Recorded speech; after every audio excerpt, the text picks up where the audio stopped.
Assalamualaikum warahmatullahi wabarakatuh. Nama saya Ilham Alif, NIM saya 21074018. Saya dari Prodi D3 Teknik Otomotif. Saya akan menjelaskan perawatan rem depan, yaitu rem yang bertipe disc brake atau piringan. Langkah yang pertama yang harus kita lakukan adalah membuka ban terlebih dahulu. Setelah dipastikan, langkah selanjutnya harus dilakukan adalah membuka baut pengikat dari brake kaliper yang ada di bagian bawah. Bautnya sudah terbuka, lalu kita angkat brake kalipernya ke atas, lalu buka brake padnya, keluarkan dari kalipernya. Setelah dibuka, periksa kondisi brake padnya, apakah dia kotor atau sudah tipis atau sudah mengeras. Kalau dia kotor, cukup kita bersihkan sela-selanya dengan menggunakan obeng atau kita semprot dengan menggunakan udara yang bertekanan dari air kompresor. Untuk ukuran standar dari brake pad ini adalah ukuran maksimalnya adalah 10 mm, yaitu ketebalan bagian yang ini. Lalu untuk ukuran ketebalan minimalnya adalah 1 mm. Untuk bagian disc rotornya, kita periksa bagian surface-nya atau permukaan dari disc-nya.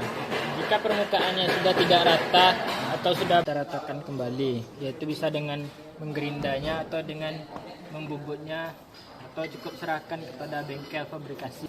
Untuk baut pengikat kalipernya atau sliding bushing ini, jika pelumasnya sudah habis atau berkurang, maka bisa kita tambahkan kembali dengan menggunakan grease.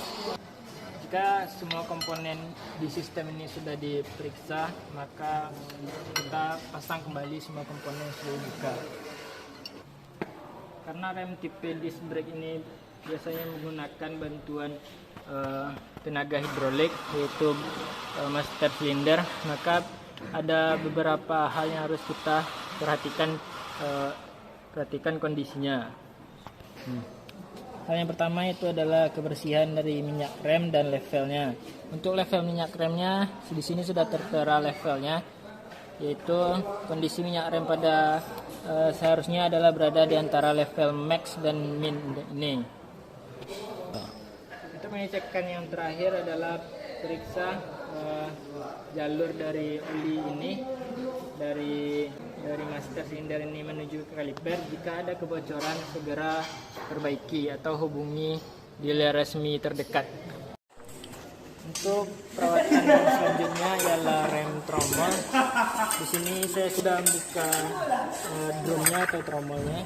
Hal yang pertama harus kita lakukan dalam perawatannya adalah menjaga kebersihan dari sistem rem tromol ini. Kita bisa menyemprotnya dengan udara bertekanan yang kita dapatkan dari kompresor. Kita cukup menyemprot bagian brake shoe dan bagian dalam ini, dan juga bagian dalam dari brake drum.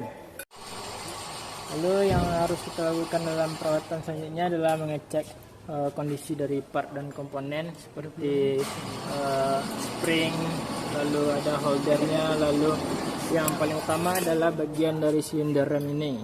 Pastikan tidak ada kebocoran. Jika ada kebocoran, segera ganti seal atau blok silindernya. Baiklah, perawatan rem berikutnya adalah rem parkir. Langkah yang pertama yang harus kita lakukan adalah memutus sambungan universal joint atau simpang 4 ini. Sambungan universal jointnya atau propellernya, shaftnya sudah terbuka. Lalu langkah selanjutnya kita harus membuka lock nut pada drumnya ini. Lalu untuk membuka drumnya atau tromolnya, kita harus mengendorkan setelan remnya dulu atau select adjusternya. Setelah dikendorkan baru dicabut drumnya. Lalu untuk perawatan rem ini, kita yang perlu diperhatikan yang paling utama adalah kebersihannya. Kita bisa membersihkannya dengan menggunakan air udara bertekanan yang kita dapatkan dari air kompresor. Kita semprot semuanya dengan angin sampai bersih, lalu kita bersihkan juga area tromolnya. Setelah dibersihkan, kita juga perlu memperhatikan kondisi dari komponennya. Pada drum ini atau tromolnya, kita harus memperhatikan permukaan dari tromolnya. Kalau sudah tidak rata seperti ini, harus diratakan kembali. Bisa dengan digerinda, dibubut, atau dibawa ke bengkel fabrikasi. Lalu untuk bagian ini kita harus memperhatikan ketebalan dari brake shoe-nya. Untuk standar dari ketebalan brake shoe-nya bisa kita lihat di buku manual.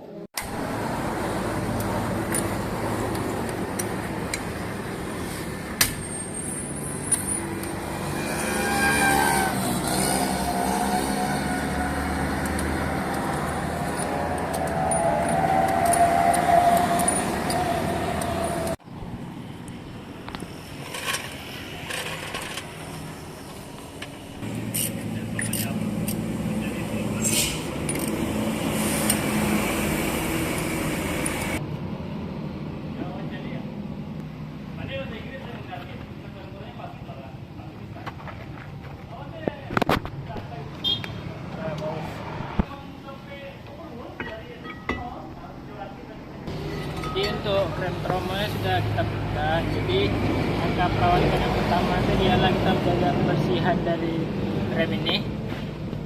Cara membersihkannya kita bisa menggunakan udara bertekanan dari kompresor, lalu nyemprotnya seperti ini. Tidak lupa juga kita bersihkan tromolnya dengan nyemprotnya dengan udara.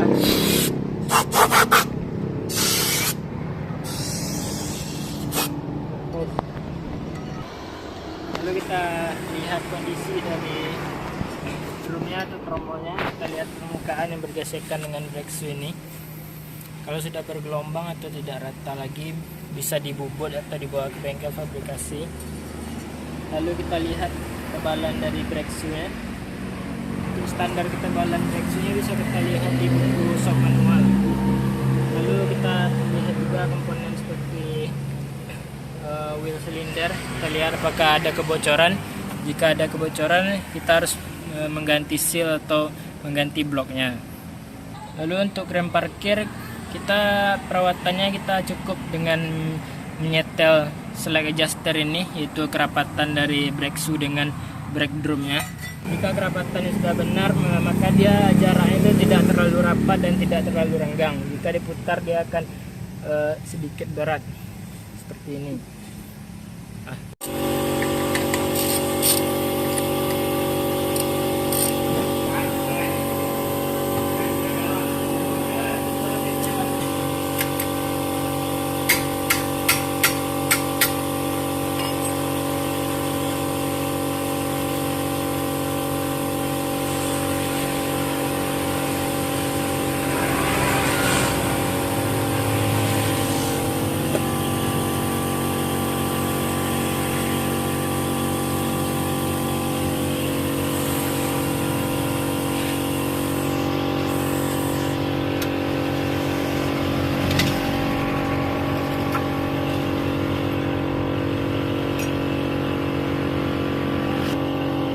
Untuk perawatan yang rem cakram, kita bersihkan dulu yang kampas remnya.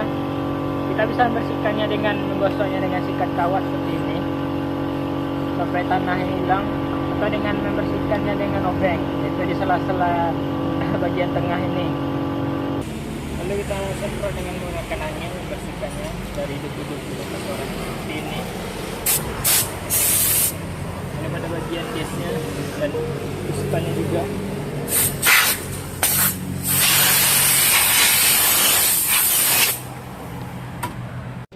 Sampai di situ saja video penjelasan tentang perawatan dari rem bertipe disc brake, brake drum dan rem brake-nya. Untuk perhatiannya saya ucapkan terima kasih. Assalamualaikum warahmatullahi wabarakatuh.